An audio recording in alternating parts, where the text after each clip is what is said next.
Most bankers aren't ready to help you until after their third cup of coffee. But with Central National Bank's after-hours service, you don't have to wait for the bank lobby to open to get help. You can contact us from 6 to 8:30 in the morning or from 5 to 10 in the evening, and we'll connect you to a real, live, local person who can answer questions and fix problems 7 days a week. Bank different. Bank Central. Central National Bank. Member FDIC. This episode is brought to you by Shopify. Whether you're selling a little or a lot, Shopify helps you do your thing, however you cha-ching. From the launch your online shop stage, all the way to the we just hit 1 million orders stage. No matter what stage you're in, Shopify's there to help you grow. Sign up for a $1 per month trial period at shopify.com/special offer, all lowercase. That's shopify.com/special offer. This is a Rogue Media Network podcast.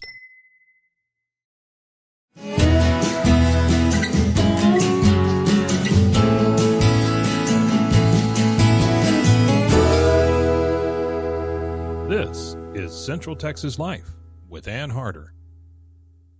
Hello, everybody. Welcome to Central Texas Life, and it's fun to have Rob Curnock back on the podcast. It's been 3 years, maybe longer. Yeah, you've been in a slump for 3 years. If you I haven't had you back, but we're going to talk about a brand new book that you have out, is An Eye for a Tooth, which is totally different than Dead Man Running, which was more of kind of a memoir of your political race. Yeah, the one is a political that we originally... book. Is what we talked about. So we're going to talk about Dead Man Running after we talk about your new book. Okay, we're going to kind of get a refresher on what's going on. Okay. With your writing. Of course, Rob Curnock owns Double Tape. If you're in Waco and been down Franklin Avenue, you see his business. Been there how long? It's a landmark. Well, of course it is. Yeah.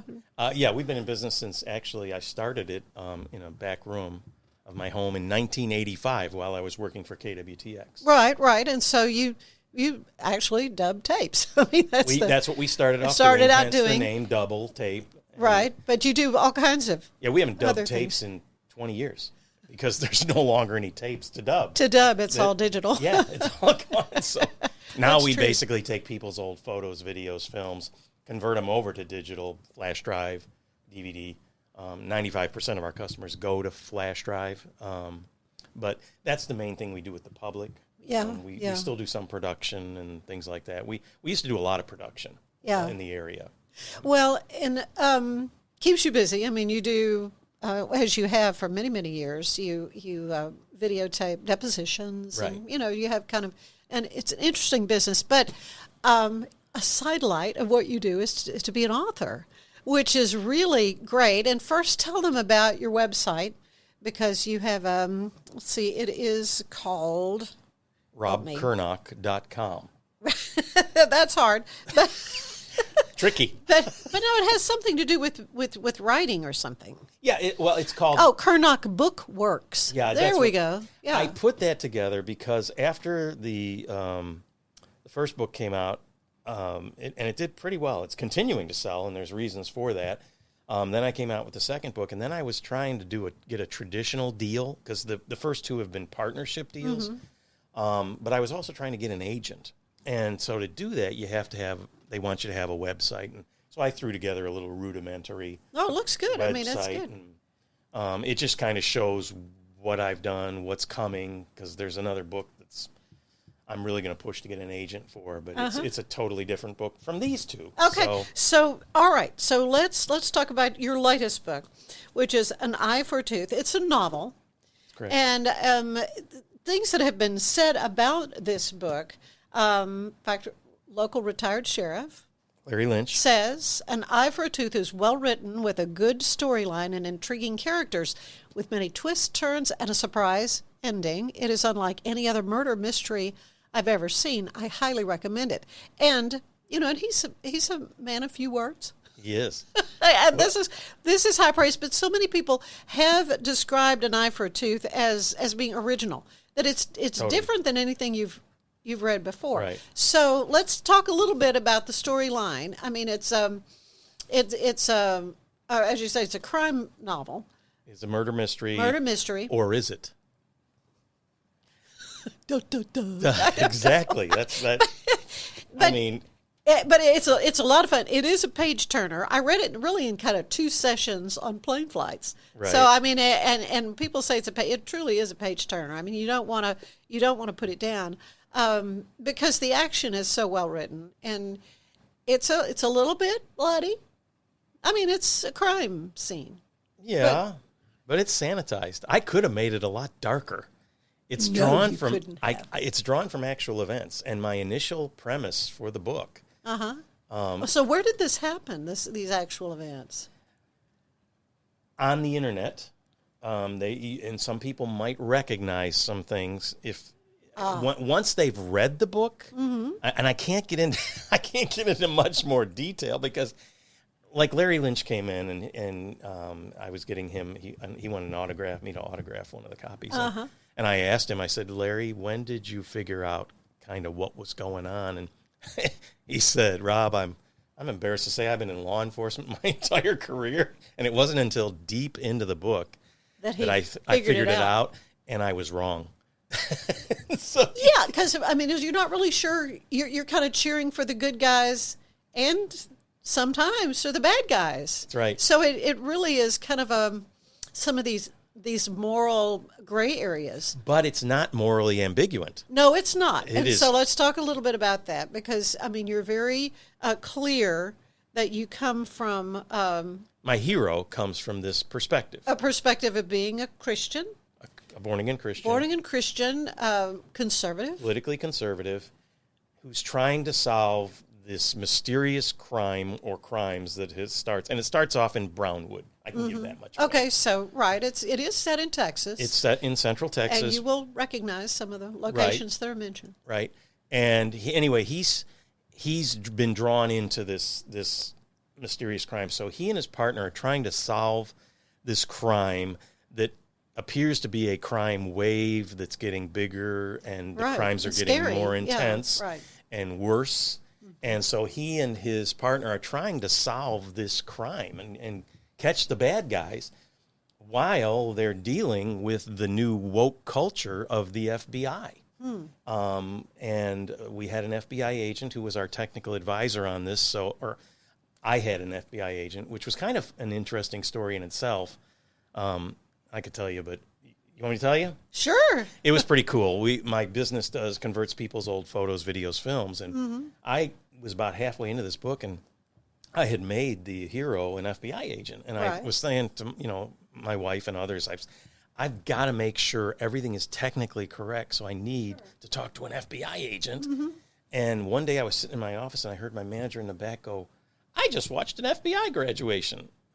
What? I jumped up, ran in the back, and go, "What?" And it turns out somebody had brought in a tape of their FBI graduation video. Wow. And so I called the guy and I said, "John, here's what I'm doing. It's kind of weird. I'm writing a book and I need to get some technical, expertise on all these things with an FBI agent. And could I come talk to you?" And he was really fun. He said, "Rob,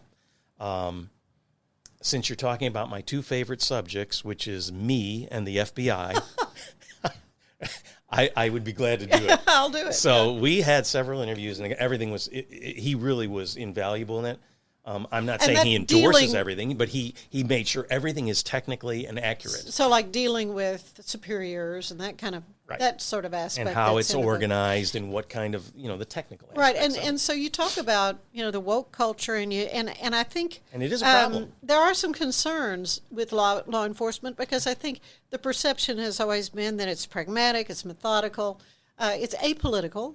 supposedly, you would think. supposedly, But that's not what we're seeing No. now, and so that's kind of one of the part of reviews, the one of the impetus reviews from for a the local, book. one of the reviews from a local attorney, he was saying it's like were you a prophet, because you're pulling stuff that's in the book is straight out of headlines in today's news, and I mean it's just the society that we're in today, and so Everything is so politicized. yeah. Yeah, and unfortunately, some of these agencies that we thought were above all that are not, No, seemingly. no. And my contention has been all along, which is why I kind of got into writing, is people talk all the time about how, oh, we're losing the culture war. If you're a conservative Christian, we're losing the culture war. And I'm saying, no, we're not losing the culture war. We've already lost the culture war.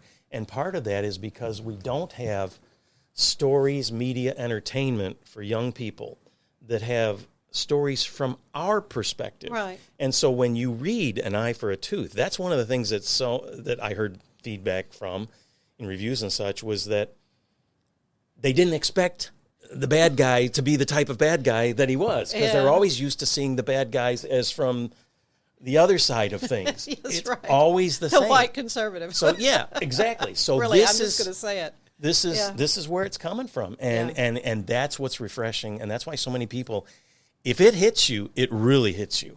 I mean, if you get what's going on in there, plus the topic, which you don't know about, and I'm not going to tell you about it here. You have to get the book. Well, can we say though it has to do with animals? No, you can't say that.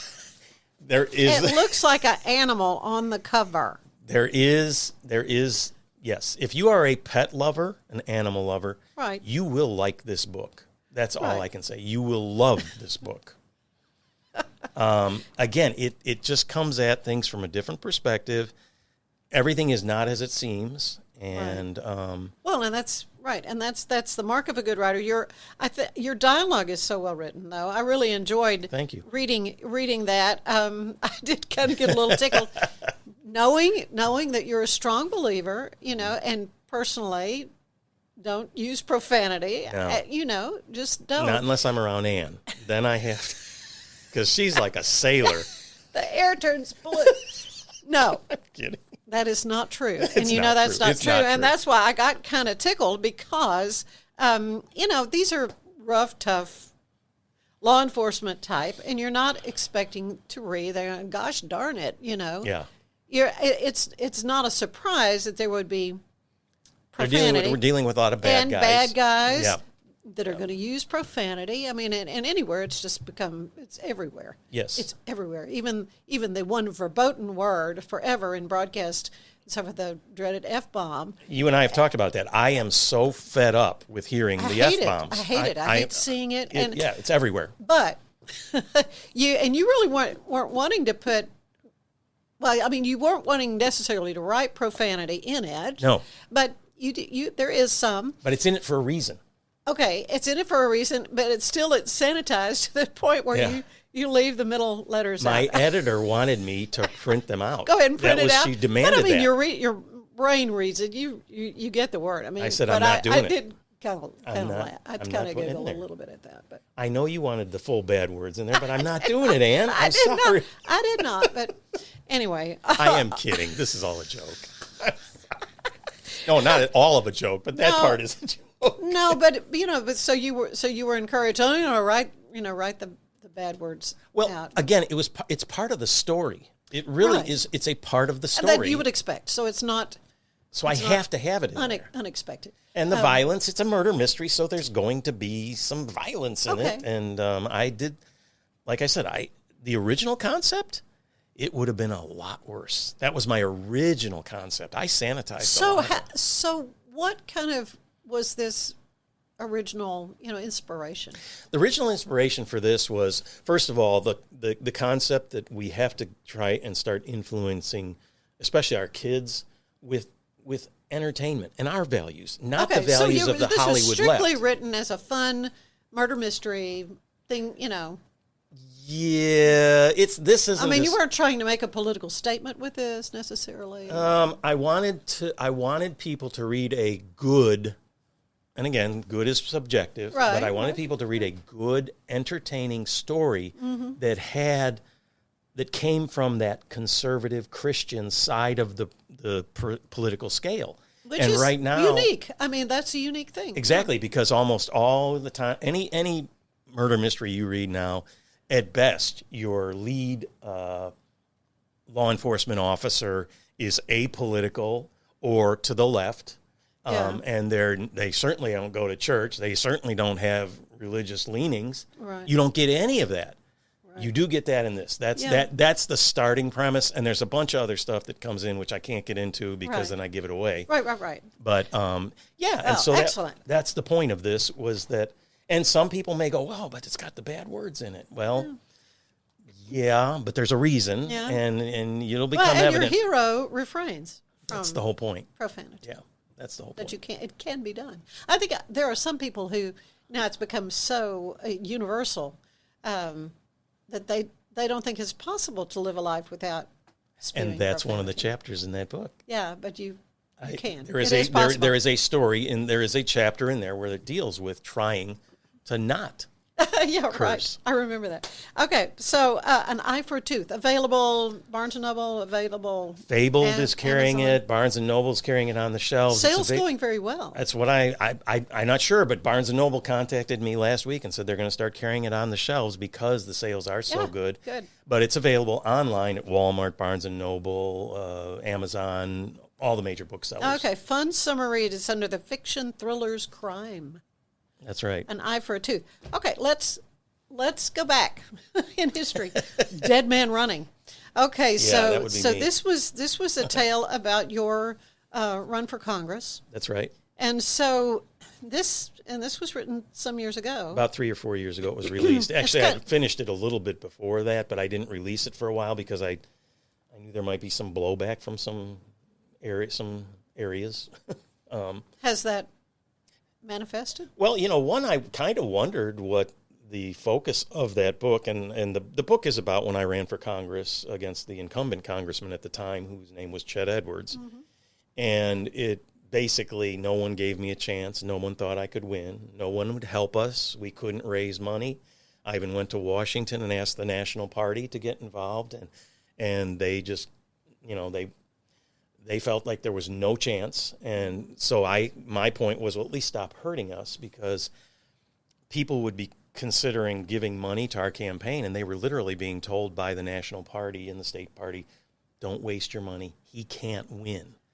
So we've got I had just given up on. Well, yeah, and that's like one of the early chapters, and it talks about how what my reception was when I got down to Austin to file against this unbeatable congressman. Mm-hmm. And so, but people were being told, don't waste your money. You can give money to other races that will do better. And so that's what I went up to Washington, and I'm begging them. I said, just at least stop hurting us. Yeah. They patted me on the head and say, well, we'll keep an eye on it. But all their numbers and all their stats, and I get it. They're professionals. They're trying to help. There was no way that Chet could lose. Mm-hmm. And so the book goes through, it's literally like a political Rocky. Yeah. It's written just in that form. It's like a story. Yeah. And it's gotten great reviews. Again, the best review is that people can't stop turning the pages. Yeah, again, absolutely. Great writer. You're doing well in that. I think probably the most interesting aspect of the story, can you tell it?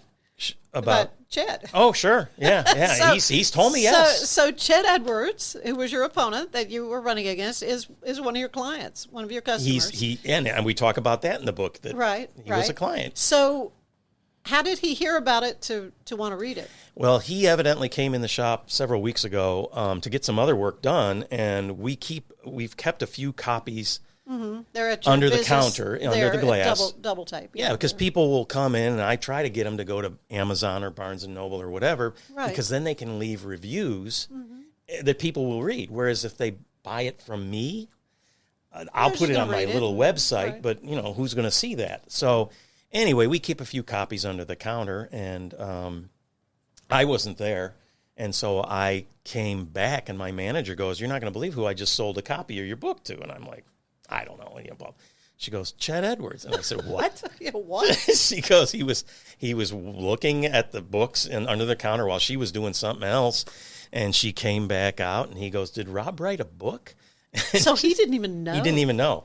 See, I wondered I wondered if he knew. I didn't, but there's nothing horrible in it about him. No. It's just your experience and your take on the experience. Yeah, and I wrote it as catharsis because I was so beat up after that race. Yeah, it was tough. And it took me 3 years to write. But anyway, so he goes, he wrote a book. She goes, yeah. He goes, what's it about? She goes, his race against you. You kind of figure in it. He goes, well, I guess I better buy one. So he bought a copy. And so I came back, and she, and I'm like, oh, I wonder what he was thinking. And, we were kind of joking, oh, he's going to sue me, and which he can't. There's nothing in it that's, no. It's all public figures and all that. So we kind of were joking about that. So the next day I come in, I was running errands, and I come back in, and my manager was talking to a customer, and she goes, oh, Rob just walked in. So I go around the corner, and there's Chet. Yeah. Right there. He goes, Rob, I bought your book. And I hadn't seen him since the end of this book. Mm-hmm.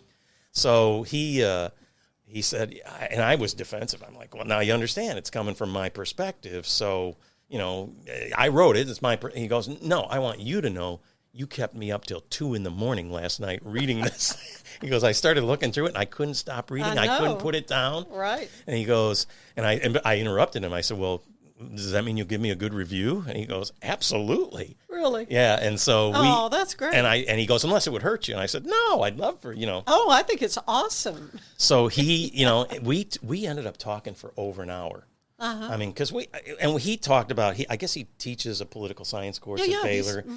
And one of the things he said he's been trying to get across to his kids is that politics does not have to be a blood sport, that we can, and he said, you and I kept our race civil. And so then we just talked about different things that were in the race and in the book. And it was kind of fun to hear him trying to get information from me, just as far as my perspective on things. And he wanted his campaign manager to read it. So before he left, he ended up buying 2 more copies, one for, I guess, somebody at the political science department and his former campaign manager. And we've since talked. I mean, he's assuming he still likes it. Who knows? He may have read through the whole thing and changed his mind. Well, Rob who? I don't know this guy. But he shouldn't. I mean, there's really nothing in it that... Well, it was a pivotal time in Central Texas politics. That's correct. We are the ones that, this started the ball rolling to knock him out. Flip that seat, Yeah, and so, again, he's not a bad guy, and that's the point of it. I mean, we got along fine personally, and it just we're on opposite sides. If it was a political Rocky, for those that remember the movie Rocky, he's Apollo Creed. Yeah, I'm hearing the theme music right now. Yeah, and so I'm trying to knock him out and, get him out. And we disagree totally on politics, so we, that's what it was. So anyway, it just lets people know what happens in a campaign, and it's rough. Continuing. Oh yeah. It's very rough. So it's almost a cautionary tale.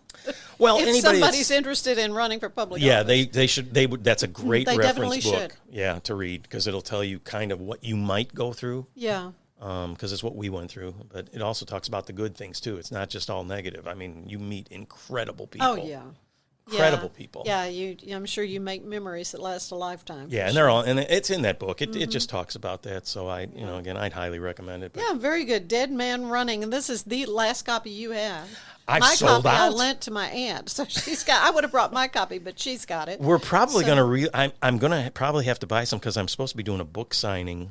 Oh, I didn't tell you about that, or did I? Oh, you hadn't gotten it set. Yes, we're in August is what I talked with the manager at Barnes & Noble, and they would like to do a book signing probably for both books in August. Oh, I would think, yeah. August sometime, because they're now carrying it because it's sold well enough that they That's great. are carrying it on the shelves. Well, and I love talking to local authors. I mean, I do. Yeah. And there are a lot of people who are just creative and of course, in your case, it just totally out of whole cloth came up with an eye for a tooth. Of course, this was your life. So there's a third book? There is a third book. It's called Scaredy Dog. Scaredy Dog. If you go to my website, you'll see more about that. It's finished. It's ready to go, but I'm trying to maybe I think I'd like to get an agent for that one because it's gotten such strong reviews. And it's just a fun, just an old-fashioned, fun ghost story. Fun. But it's told through the eyes of my hero dog. Okay. And it changes point of view, and it's so the dog is the character. Yeah, it basically the premise is he gets separated from his police. He's a police dog. Uh-huh. And he gets separated from his master through an extreme circumstance, and then he's basically just trying to survive. And so he's on the run trying to survive, and he winds up getting captured and put into a small town animal shelter where he's going to be euthanized because they're shutting the shelter down. Oh, no. And there's one other dog in there, and so that's when the point of view of the book changes, and suddenly you now can see that he understands humans. Humans don't understand him because that's just barking to humans, but he understands them. And he can talk to, and so there's one other dog in the animal shelter, and he has overheard them saying that both of them will be euthanized the next day. Oh. And so he is trying to warn this other dog that they're going to, this is going to happen, and she won't listen. He ends up escaping, then decides whether or not to go back and rescue her. So he finally...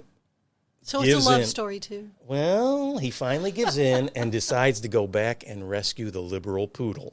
Oh, you might know. He's a conservative police dog. And so the two of them... I love it. And so they wind up... He does rescue her. They wind up on the run. And then they get to a big deserted mansion in the middle of the woods that, and so they seek shelter there, and it turns out it's haunted. Right. Oh. And there's more to it than that. So you may have a franchise on your hand with this. It's the first book of a trilogy, I was actually. Say, I've already absolutely. started deep into the second book, but I've been kind of focused on Dead Man Running and An Eye for a Tooth, getting them going, because they seem to be picking up steam a little bit. But yeah, getting an agent would be a big help. Yeah, very much, but it's really hard to get agents. I mean, because agents that used to be getting, this is what I've spoken to book clubs and authors clubs and such. One of the things, an agents that used to get maybe 10 manuscripts, every month, they're now getting 100 a week. Oh. Because everybody's writing books. Really? And so it's really tough to get agents. Interesting. Yeah, it's really tough to get agents. And that's why it's so... You have to really stand out, yeah, in the pack. And for someone, most of the agents, and now I'm really going to get into inside baseball, and I won't dwell too long on it, but a lot of them are mostly New York-centric. So they have a certain point of view on life, if you know what I'm saying. I know. And so it's hard, for instance, with Scaredy Dog, the police dog, for some of these people, right there, that I don't like. That's a turnoff. Right. And so that's... Oh, my gosh. So that's where it's all at now. And so... Yeah. But you don't have to go the agent route. You don't have to go the traditional route. And so I'm doing what I'm doing right now, and in fact, I'm probably going to be doing some advertising with An Eye for a Tooth here shortly. Yeah. Good. Yeah, Good. Yeah. So good. Well, it's excellent. I highly recommend both Dead Man Running and An Eye for a Tooth. And again, you can go to Curnock Bookworks website. It's at robcurnock.com. Curnock. That's correct. Yes. And it'll be a journey to a website that you will never regret. It's great. Thank you, Rob. You're so much fun, and I appreciate your talent and your creativity and thank you. Just your dedication and passion for everything. So thank you. We've got to win our culture back. Yeah, we do. I would agree with you. Hanging by a thread. Yeah. Thank you. Thank you for being with us. We'll see you again next time on Central Texas Life. Bye-bye. Central Texas Life with Ann Harder is part of the Rogue Media family. Be sure to check out our other shows at roguemedianetwork.com. Please rate this show 5 stars on iTunes, Spotify, YouTube, or anywhere you get your podcasts. Join us again soon for more Central Texas Life with Ann Harder.